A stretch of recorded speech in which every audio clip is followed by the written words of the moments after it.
Welcome to Emic Football. If you love the World Cup for its stories, not just its scorelines, you're in the right place. I'm glad you're here. Today we're talking about a match that shouldn't even exist on paper. Argentina against Cape Verde, the reigning world champions, led by the greatest player the game has ever seen, against a nation of just 500,000 people and 10 volcanic islands in the middle of the Atlantic.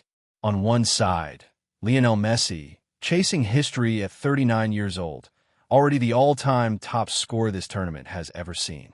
On the other side, the smallest country ever to reach the knockout stage of a World Cup, a team built from a scattered diaspora, a 40-year-old goalkeeper making the saves of his life, and a squad that didn't lose a single game in the group stage. This is David and Goliath in its purest form.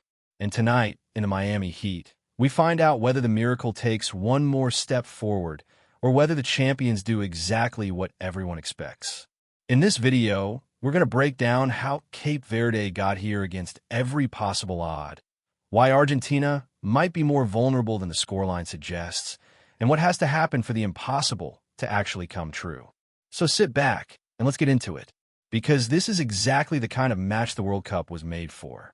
Before we start, if you enjoy this kind of football storytelling, do me a favor and hit that subscribe button. It genuinely helps the channel grow. Now, let's talk about the collision that's about to shake the tournament. Miami, Hard Rock Stadium. The temperature is pushing 40 degrees, and two entire worlds are about to walk onto the same pitch. On one side stands the most expensive football on earth. 3 stars on the shirt. Reigning world champions. The greatest number 10 the game has ever seen. On the other side stands a country of just 500,000 people. 10 volcanic islands lost in the middle of the Atlantic. And a story nobody saw coming. This is not just a round of 32 match. This is proof of why football is still the most beautiful lie in the world. Because on paper, this game should not exist. Cape Verde should not be here. But here they are. And tonight, standing across from Lionel Messi, they will try to carry a miracle one step further. So how does a country with no money, no history, and no infrastructure end up on the biggest stage on the planet? The story doesn't begin in Argentina. It begins out in the ocean, on a handful of islands most people can't even find on a map. Most people know Cape Verde from holiday brochures. Crystal clear water, white sand, volcanic peaks. 10 islands scattered 400 miles off the west coast of Africa. A total land area of just 4,000 square kilometers, making this the smallest nation ever to qualify for a World Cup. Its population barely passes 500,000. That's fewer people than a mid-sized city. But this country has a secret. Most Cape Verdeans don't actually live in Cape Verde. The nation was born in 1975, the last people in West Africa to win their independence. And from the day it was born, its people left. To Portugal, to Holland, to France, to America. Today, far more Cape Verdeans live scattered across the world than on the islands themselves. And that is exactly why this national team is not an ordinary national team.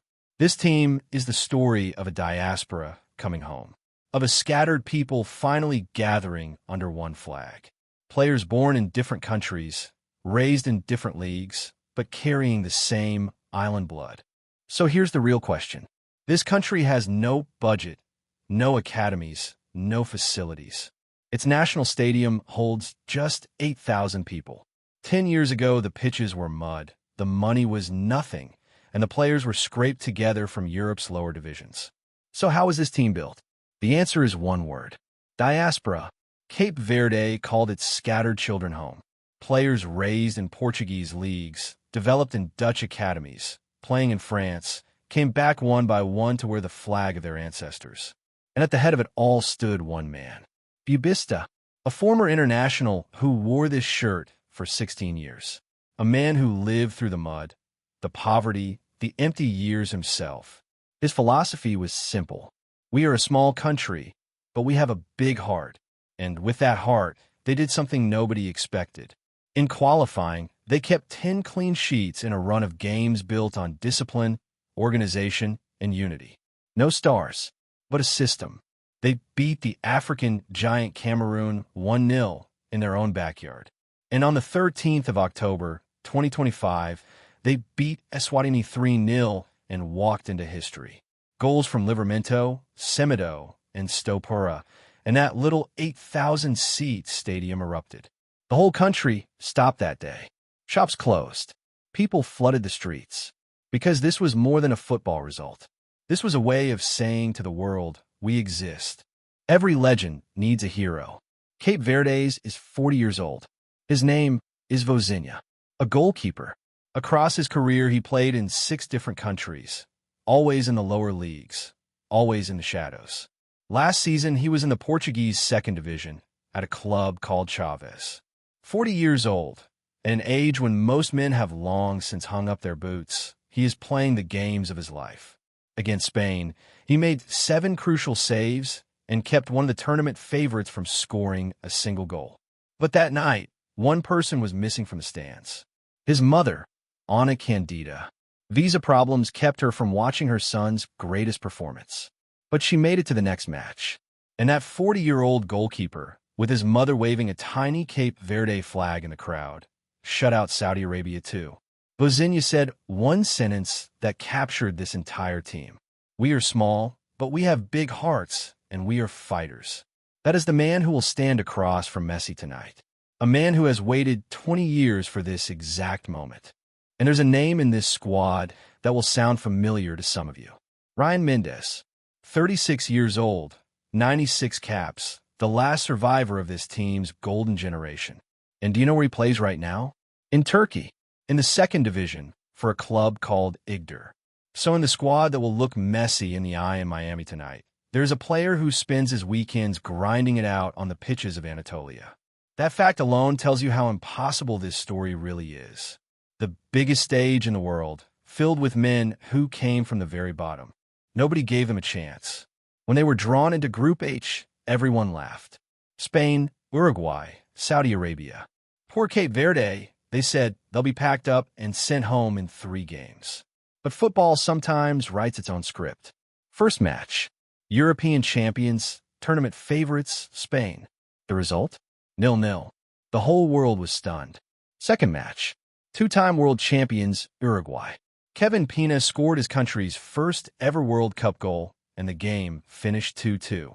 Third match, Saudi Arabia. Another 0-0. 3 games, 3 draws, not a single defeat. And they finished second in the group, sending Uruguay crashing out. When the final whistle blew that night, the Cape Verde players broke down in tears because they had shattered a record. In the 96-year history of the World Cup, they became the smallest nation ever to reach the knockout stage. They went further than Iceland, further than Curaçao. They became the first newcomers to go unbeaten in the group stage since Senegal in 2002. A handful of islands shook the world.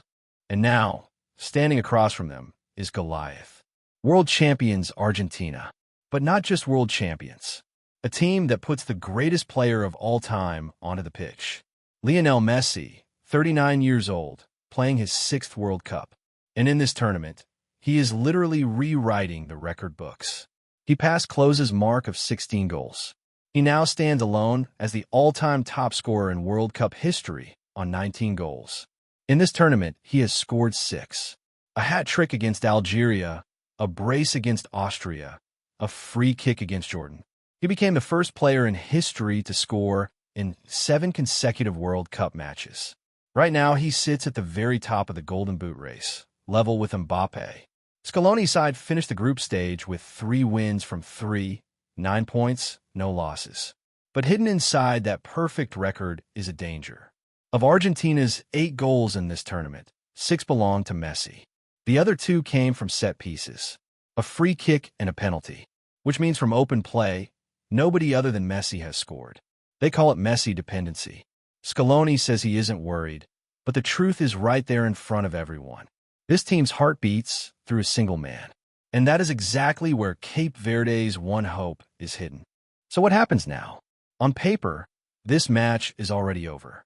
The odds have Argentina as overwhelming favorites and give Cape Verde a chance that borders on impossible.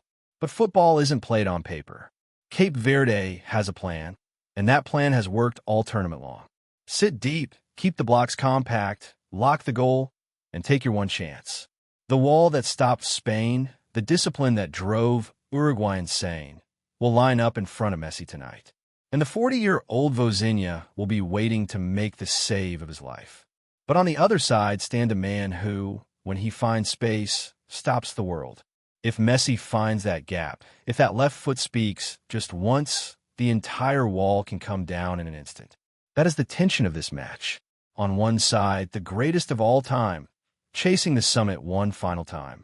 On the other, a nation with nothing to lose, but an entire history to win. Even if Cape Verde loses tonight, they have already won. Because 500,000 people are hearing the world say their name for the very first time. But what if they don't lose? What if tonight, in the Miami Heat, the miracle takes one more step forward? Because if it does, this stops being just a football match. It becomes one of those moments that bends the course of history itself. Goliath is on the pitch. David is ready. And the sling is being drawn back. And that's where we'll leave it. Whatever happens tonight in Miami, remember this. Cape Verde has already won something no scoreline can take away.